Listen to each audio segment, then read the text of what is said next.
சமீபத்தில் வந்து நிர்மலா சீதாராமன் என்ன சொல்லியிருந்தாங்க அப்படின்னா, bank of India plus union bank, இந்த யூனியன் பேங்கோட பேங்க் ஆஃப் இந்தியா இணைக்கலாம் அப்படின்ற மாதிரி பேச்சுவார்த்தை நடந்துகிட்டு இருக்கு. அதேமாதிரி Indian bank plus Indian overseas bank, அதுவும் வந்து பிஎஸ்சி பேங்க்ஸ்லாம் வந்து இப்போ ஆல்ரெடி நிறைய பேங்க் வங்கிகள் இருந்து இப்போ பிஎஸ்சி பேங்க் வந்து 12 வங்கிகள்லாம் இருக்குது. அந்த 12 வங்கிகளும் வந்து இப்போ வந்து இன்னும் வந்து சுருக்க போகிறதா வந்து பேச்சுவார்த்தை அடிபடுது. ஸோ இதில் வந்து யூனியன் பேங்க் வந்து பேங்க் ஆஃப் இந்தியா கூட யூனியன் பேங்க் வந்து பேங்க் ஆஃப் இந்தியா வந்து அவங்க கூட சேரப்போதா இல்லை யூனியன் பேங்க் இவங்க கூட சேரப்போ தான் இன்னும் வந்து நமக்கு தெளிவான ஒரு இது இல்லை. அதே மாதிரி பேங்க் ஆஃப் இந்தியாவோட ஷார்ட் பார்த்தோம் அப்படின்னா நல்ல ஒரு இப்போ கடைசி இதில் பார்த்தீங்கன்னா அக்டோபர் இதில் பார்த்தீங்கன்னா ஒரு 124 ரூபா 140 ஒரு 20 ரூபா வந்து நல்ல ஒரு வால்யூமோட வந்து ஹைக் ஆகிருக்கிறது நம்மளால பார்க்க முடியுது.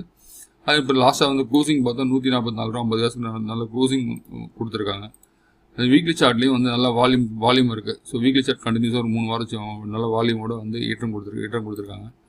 மந்த்லி சார்ட்டில் பார்த்தோம் அப்படின்னா இது வந்து எங்கேயோ வந்து இறங்கிட்டு இருந்துச்சு. செப்டம்பர் மாதம் வந்து எல்லாம் 572 ரூபாயிலிருந்து வந்து கண்டினியூஸான ஃபாலில் இருந்திருக்கு. இப்போ தான் வந்து திரும்ப பேங்கிங் ஸ்டாக்ஸ் வந்து ஒரு ஏற்றம் போகிறதுல வந்து நமக்கு வந்து இந்த ஸ்டாக் வந்து ஏற மாதிரி வருது. இப்போதைக்கு நம்ம வந்து R1 பக்கத்தில் ரெசிஸ்டன்ஸ் நம்ம ஒன் பக்கத்தில் ட்ரேட் ஆகுது.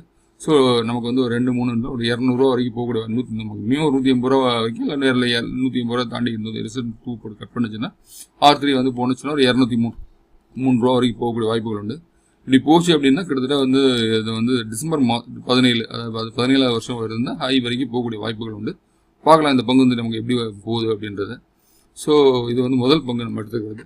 அடுத்து வந்து இரண்டாவது பங்கு நம்ம தேர்வு பண்ணியிருக்க பங்கு வந்து Kalyan jewellers.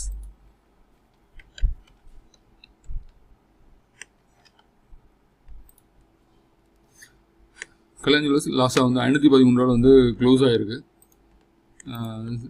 September quarter result வந்திருக்கு. 7,858 கோடி காமிச்சிருக்காங்க. 261 கோடி ப்ராஃபிட் காமிச்சிருக்காங்க. கடந்த இதுக்கும் பார்த்தோம்னா 130 கோடி அதிகமாக இருக்குது. அது இன்வெஸ்டர்கிட்ட ஸ்டேக் வந்து 62. அது இதுவும் வந்து ஒரு நல்லாவே இருக்குது. பேலன்ஸ் ஷீட் பார்த்தோம் அப்படின்னா ரிசர்வில் வந்து 4,309 கோடி இருக்குது. கடன் வந்து அதோட ஒரு அதிகமாக இருக்குது. ஒரு 800 கோடி அதிகமாக இருக்குது. 1000 கோடி அதிகமாக இருக்குது. 5,335 கோடி வந்து கடன் இருக்கிறதா வந்து காமிச்சிருக்கிறாங்க போரோயிங். ஸோ சேல்ஸ் பார்த்தோம் அப்படின்னா லாஸ்ட் 25,045 மார்ச் இயர் ஆன் இயரில் காமிக்கும் போது இல்லை வந்து 714 கோடி வந்து இயர் ஆன் இயரில் காமிச்சிருக்காங்க. இந்த Q2 ரிசல்ட் பார்த்தோம் அப்படின்னா ரிசல்ட் நல்லா இருக்குது நமக்கு. ஸோ 130 கோடி வந்து கிட்டத்தட்ட வந்து அதிகமாக காமிச்சிருக்காங்க. அடுத்த வர செஷனில் நல்லாவே இருக்கும் அப்படின்னு நமக்கு தெரியுது. ஸோ சார்ட் என்ன சொல்லுது அப்படின்றதையும் பார்த்துருவோம். ஸோ சார்ட் வந்து மந்த்லி சார்ட்டில் இருக்குது. நான் வந்து வீக்லி சார்ட் மாற்றுறேன். Weekly chart, daily chart. Okay, daily chart கிட்டத்தட்ட வந்து ஒரு பிரேக்கப் கொடுக்க போகிறேன்.